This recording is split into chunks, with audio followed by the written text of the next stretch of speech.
I do want to say that I'm going to go into sort of a low to medium level of technical detail because I want to make this talk as broadly accessible as possible. But I'm happy to talk about all of the technical detail if you're interested. Come find me. I'll put up my contact information at the end.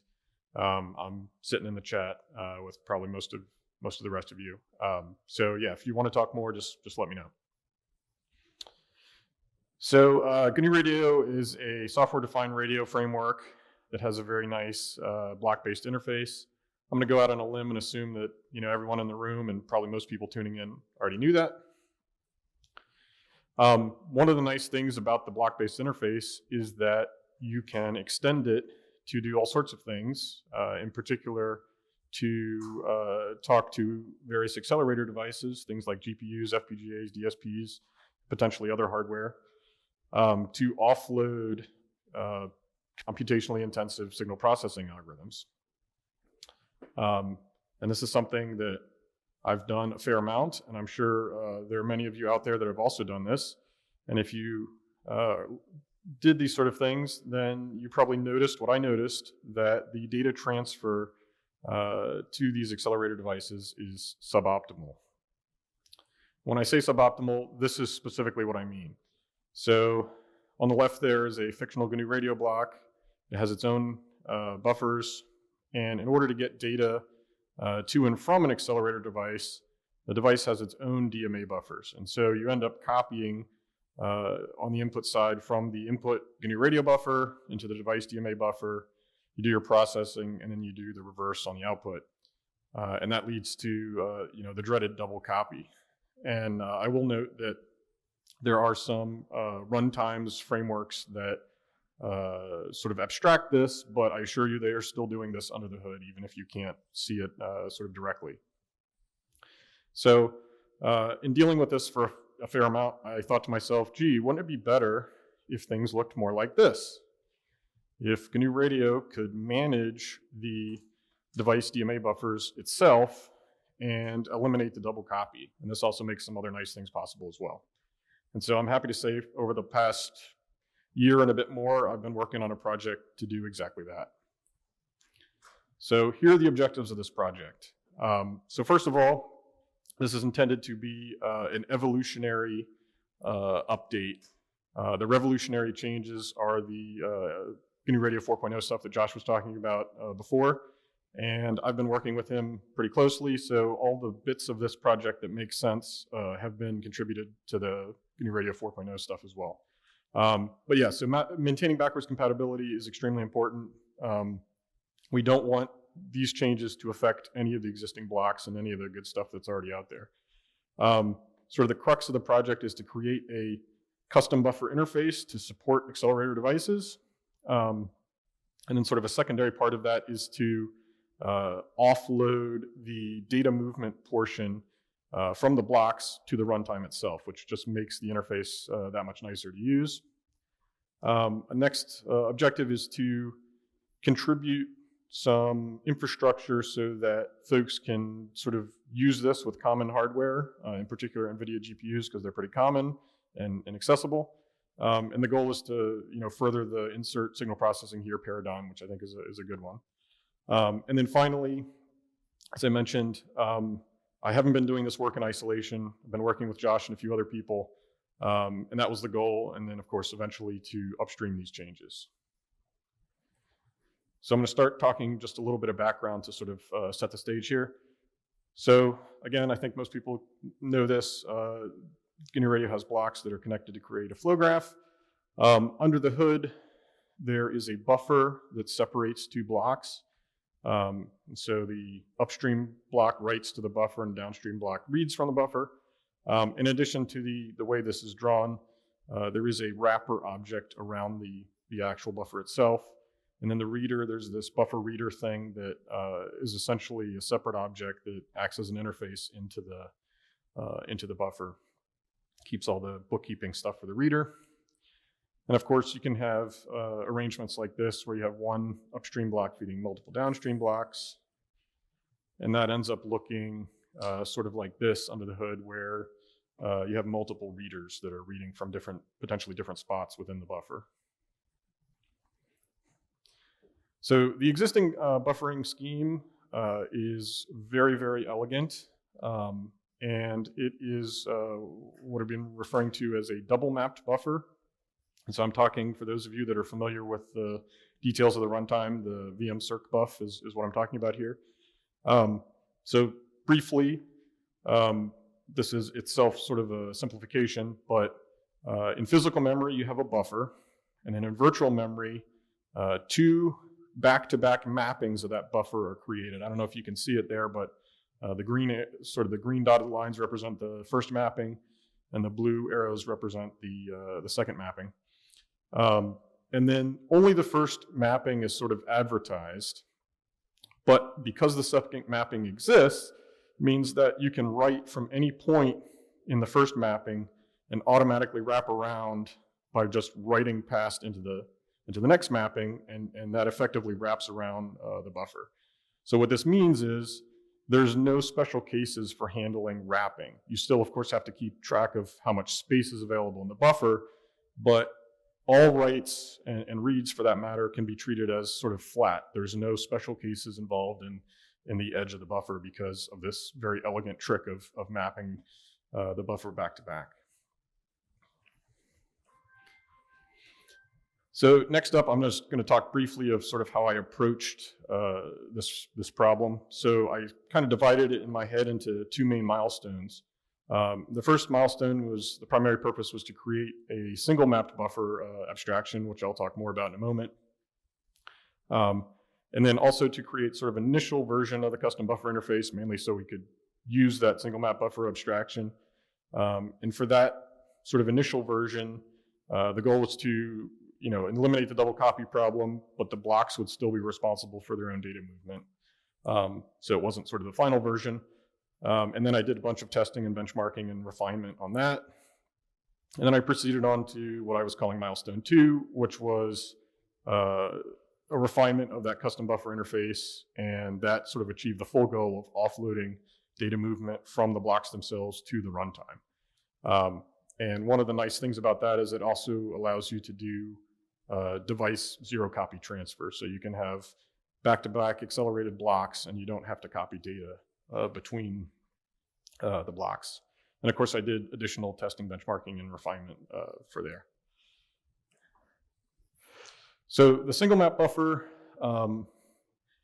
needs to exist because certainly no devices that I'm aware of support virtual memory mapping for device memory. So for instance, if you have a GPU with dedicated memory, it's a flat memory space. There's no virtual mapping of that memory. And therefore, kernels that are running, that are accessing that memory, they can't take advantage of that double mapping trick that I mentioned a moment ago. So they need to explicitly manage a buffer and wrapping around the single map buffer. So like I said, that wrapping must be handled explicitly. And another sort of complexity involved in the single map buffer that I stumbled upon is that things can get pretty complicated if you have a block that writes in one granularity and a consuming block that reads in a different granularity. As illustrated here, the producing block writes in 2 items at a time, and the reading block reads 3 items at a time. So that creates a lot of challenges when you're handling the manual wrapping of the single map buffer. So I must say this part of the project I thought was going to be easy, and it turned out to be anything but easy. It was much more challenging than I sort of realized. Next up is the custom buffer interface itself. So each custom buffer wrapper ends up really being a pair of buffers. And again, in next slide, I'll sort of explain what I mean by that. And the interface provides a handful of things. So one thing it provides is a hook to control device memory allocation. So you can allocate memory using whichever API runtime is needed for your specific device. It also provides a hook to offload data movement to the runtime, which is a very useful thing. And the way that it does that is by using a post-work function. So the concept here is fairly simple. Essentially, there's a new function that's called by the runtime after general work is called. So your block does some work, produces some output, and then the post-work function decides based on its context what to do with that output. And I'll talk more about that in a moment as well.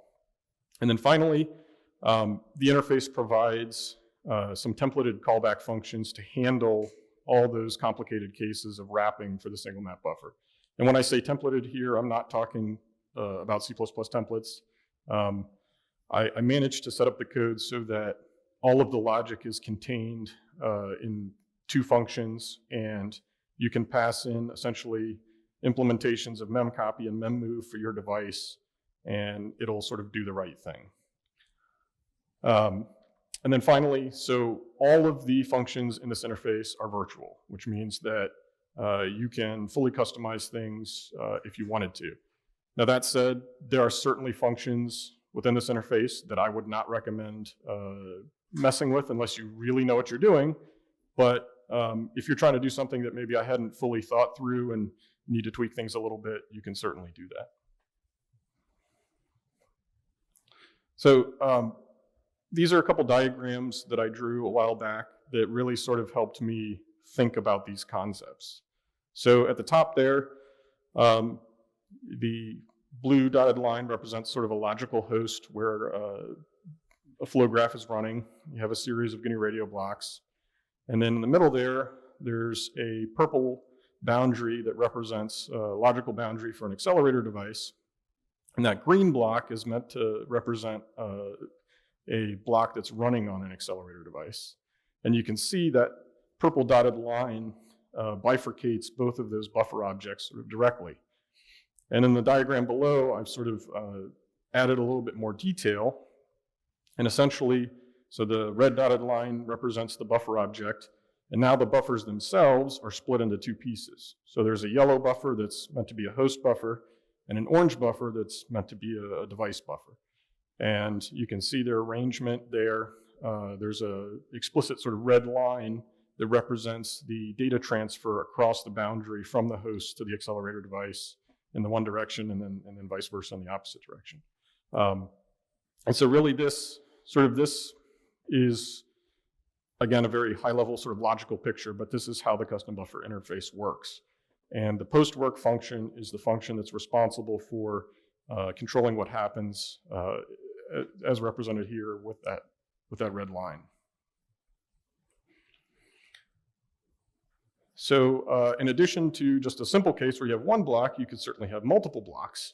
And here I've annotated what I refer to as context.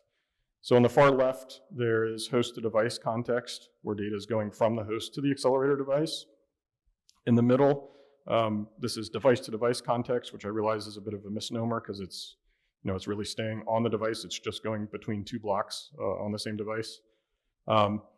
And this is where zero copy comes in. So now you have two accelerated blocks that can be connected to each other, and it doesn't require data movement back to the host, which is something that's not, to the best of my knowledge, is not really possible right now.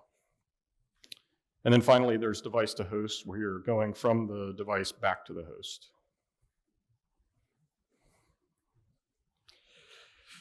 So I've tested all of these changes on a variety of common runtimes frameworks for different devices.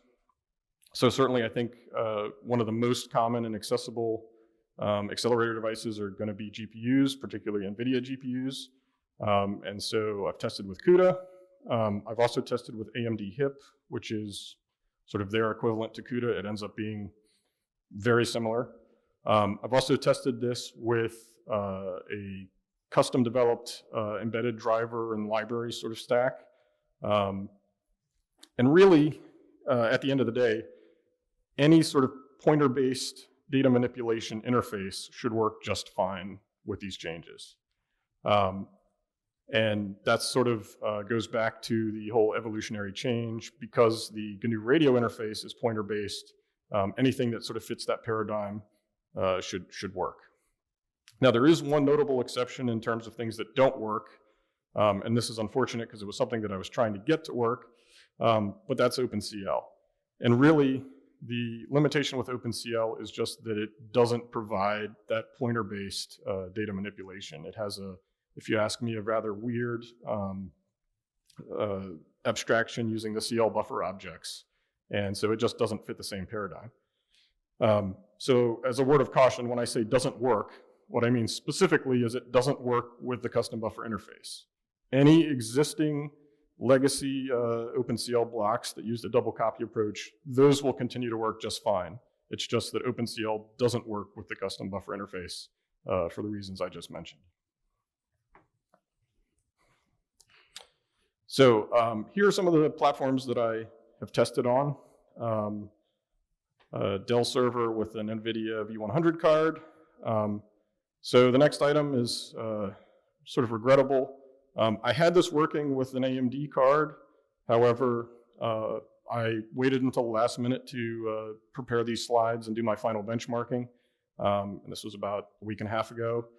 And so I said to myself, oh, before I do this, I better install all the updates and restart the system. And when I did that, it failed to boot. And it has something to do with that AMD card.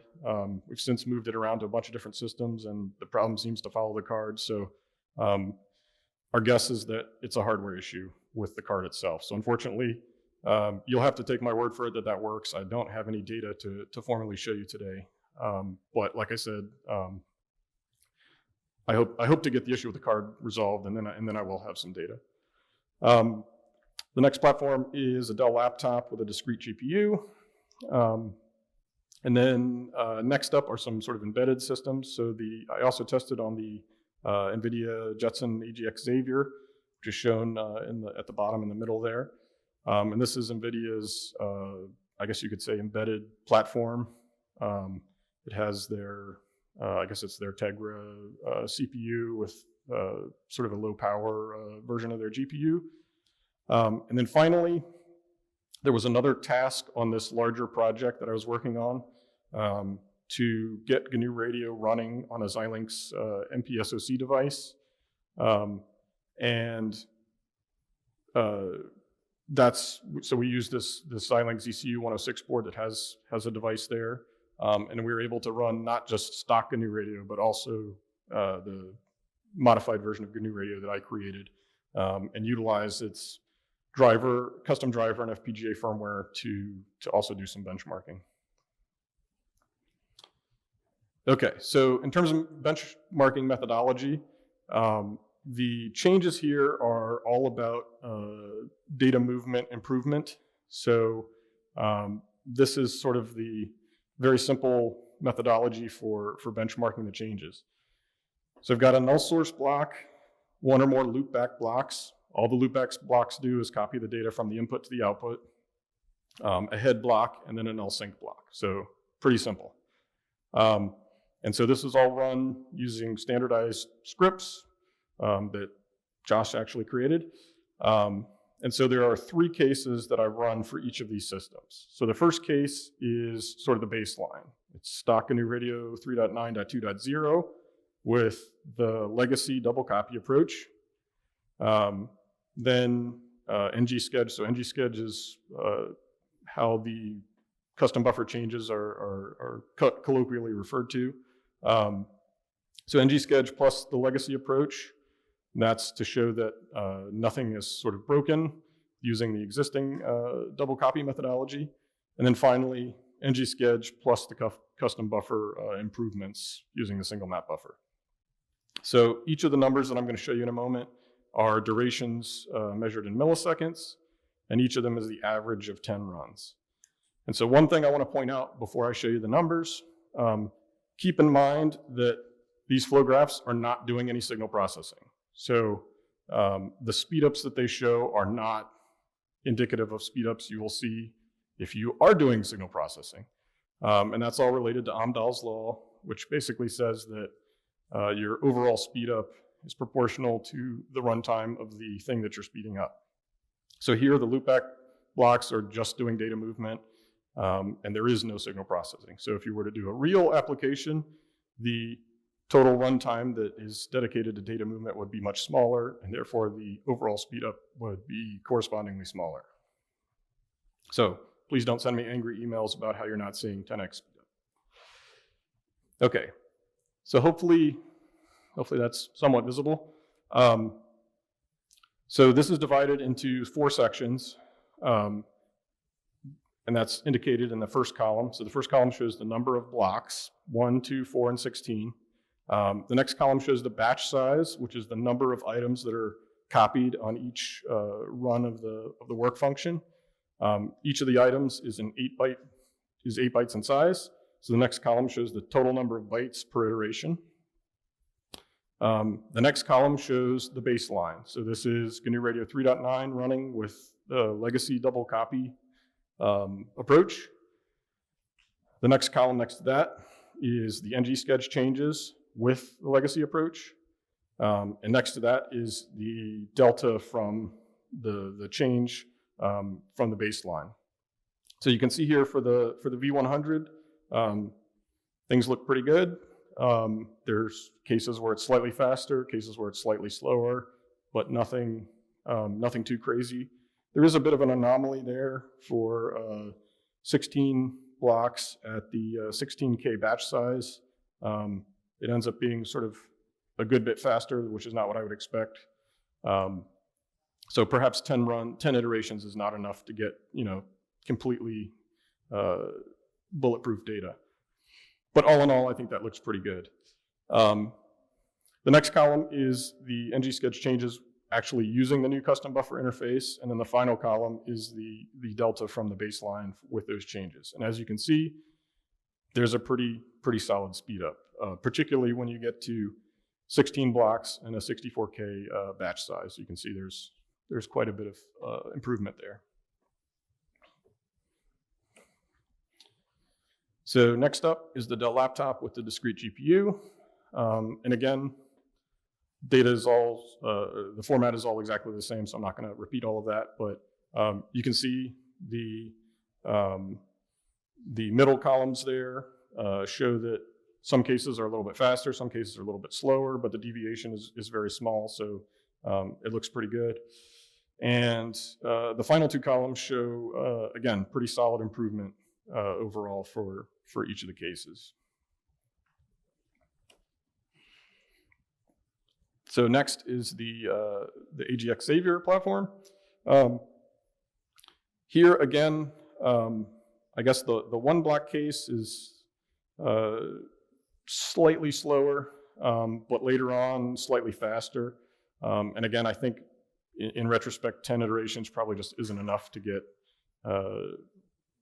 really good data, but it's kind of a starting point here. And the final column again shows decent improvement overall using the custom buffers.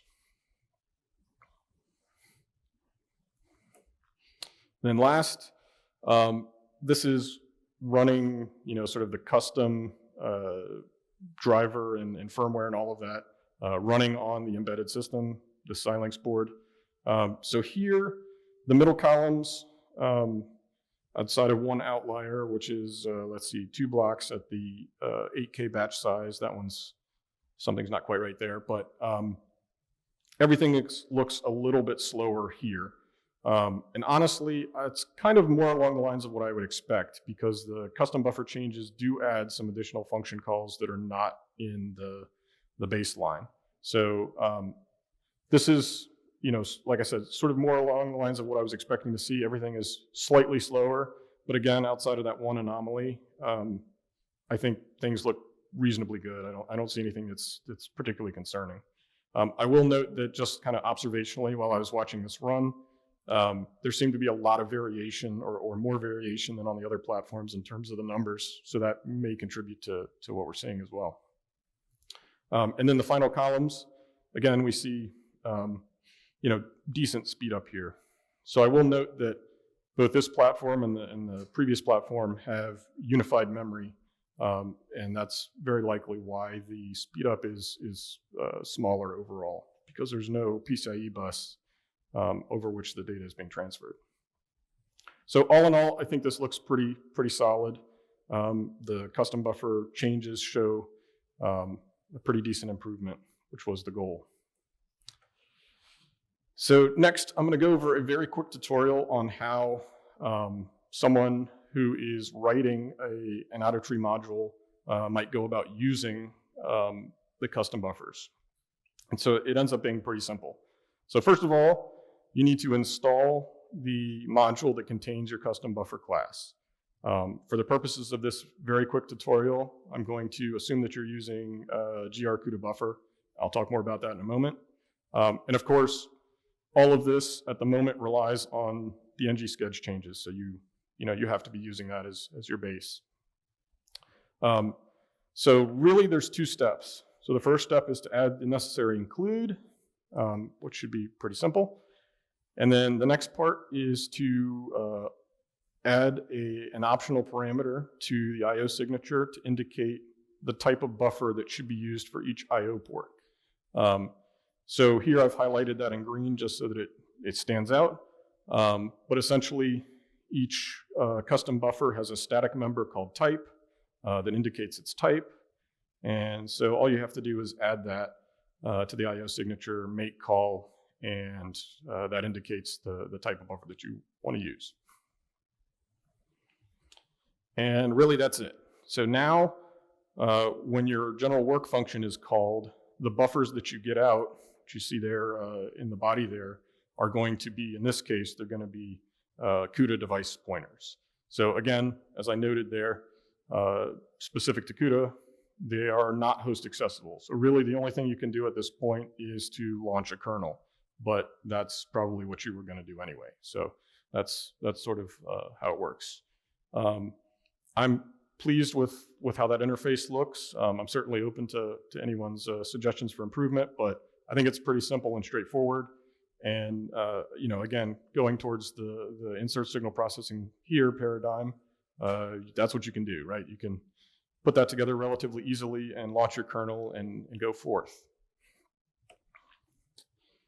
So I'm also going to talk even more briefly about how you would create a custom buffer. And this subject is quite a bit more technical, so that's why I'm going to gloss over it just a little bit. So really, the couple key things that you need to know are that custom buffer classes can be defined in out-of-tree modules, as I sort of alluded to earlier. And so that's a change from current stock GNU Radio.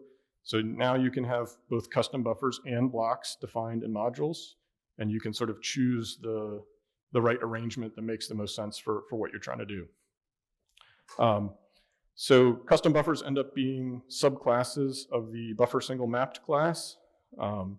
And then you would use this convenience macro that I created called make custom buffer type to set up that type static member.